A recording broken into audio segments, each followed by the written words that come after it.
ದುಡ್ಡು ಮಾಡಬೇಕು ಅಂತ ಜನ ವಿಷ ಹಾಕಕ್ಕೂ ಏರ್ಸಲ್ಲ ಅನ್ನೋದಕ್ಕೆ ನೋಡಿ ಇದು ಒಂದು ಸಾಕ್ಷಿ. ಇಷ್ಟು ದಿನ ಹಲಸಿನ ಹಣ್ಣನ್ನ ಕುಟ್ಟಿ ನೋಡಿ ಡುಮ್ ಡುಮ್ ಅಂದ್ರೆ ತಗೋತಿದ್ದೋ, ಟಕ್ ಟಕ್ ಅಂತ ಸೌಂಡ್ ಬಂದ್ರೆ ಇದು ಕಾಯಿ ಅಂತ ತಿಳ್ಕೊತಿದ್ದೋ. ಈಗ ಡುಮ್ ಡುಮ್ಮು ಟಕ್ ಟಕ್ಕು ಇವೆಲ್ಲ ಬಿಟ್ಟು ಹಣ್ಣು ನೋಡಿ ತಗೋಬೇಕು. ಯಾಕೆ ಅಂದ್ರೆ ಪೇಂಟ್ ಬೆಳೆಯೋರು ಇರ್ತಾರೆ ನೋಡಿ, ಈ ತರ ಏಟ್ ಆಗಿರೋಕೆಲ್ಲ ಪೇಂಟ್ ಬೆಳೆದಿಕ್ಕೋ ಅಂತ ಕಾಲ ಬಂತು. ಯಾಕಪ್ಪ ಈ ತರ ಎಲ್ಲ ಮಾಡ್ತಾರೆ ಅಂತಾನೆ ಗೊತ್ತಿಲ್ಲ. ಅದೇ ದುಡ್ಡು ಮಾಡ್ಬೇಕಲ್ಲ, ಹಣ್ಣಾಗಿದೆ ಅಂತ ತೋರ್ಸ್ಬೇಕಲ್ಲ. ನೋಡಿ ಮೇಲ್ಗಡೆ ಎಷ್ಟೇ ಕಾಯಿ ಇದ್ರು ಅದೊಂದ್ ಸ್ವಲ್ಪ ಕೆಂಪಿಗೆ ಬಣ್ಣ ಬಳದ್ ಬಿಟ್ರೆ ಹಣ್ಣಾಗಿದೆ ಅಂತ ತಿಳ್ಕೊತಾರೆ. ಗೊತ್ತಿಲ್ಲದೆ ಇರೋರು ತಗೊಂಡ್ ಹೋಗ್ತಾರೆ. ನೋಡಿ ಈ ತರ ಎಲ್ಲ ಕೆಟ್ಟೋಗಿರುತ್ತಲ್ಲ, ಅಲ್ಲೆಲ್ಲ ಬಳದ್ ಬಿಡೋದು. ಪೇಂಟ್ ಬಳದ್ ಬಿಟ್ರೆ ಮುಚ್ಕೊಂಡ್ಬಿಡುತ್ತೆ, ಕವರ್ ಆಗುತ್ತೆ ಅದು ಅಲ್ವಾ. ದಯವಿಟ್ಟು ಯಾರು ಈ ತರ ಮಾಡ್ಬೇಡ್ರಪ್ಪ.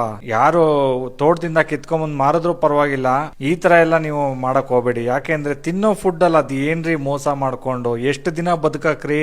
ಎಲ್ಲ ಹೋಗ್ಬೇಕಾರೆ ಒತ್ಕೊಂಡು ಹೋಗಕ್ಕಾಗತ್ತೇನ್ರಿ? ಎಷ್ಟೇ ಸಂಪಾದನೆ ಮಾಡಿದ್ರು ಬಿಟ್ಬಿಟ್ಟು ಹೋಗ್ಬೇಕನ್ರಿ ಇಲ್ಲೇನೆ. ಅದನ್ನ ಅರ್ಥ ಮಾಡ್ಕೊಳ್ಳಿ ಎಲ್ಲಾರುವೆ. ಸುಮ್ನೆ ಏನೋ ದುಡ್ಡುಗೋಸ್ಕರ ಜೀವನ ಕೊಟ್ಟಿದ್ದಾನೆ ಪರಮಾತ್ಮ, ಯಾರಿಗೆ ಎಷ್ಟು ಕೊಡ್ಬೇಕು ಏನ್ ಕೊಡ್ಬೇಕು ಎಲ್ಲ ಬರ್ದ್ಬಿಟ್ಟು ಕಳ್ಸಿತನ್ರಿ.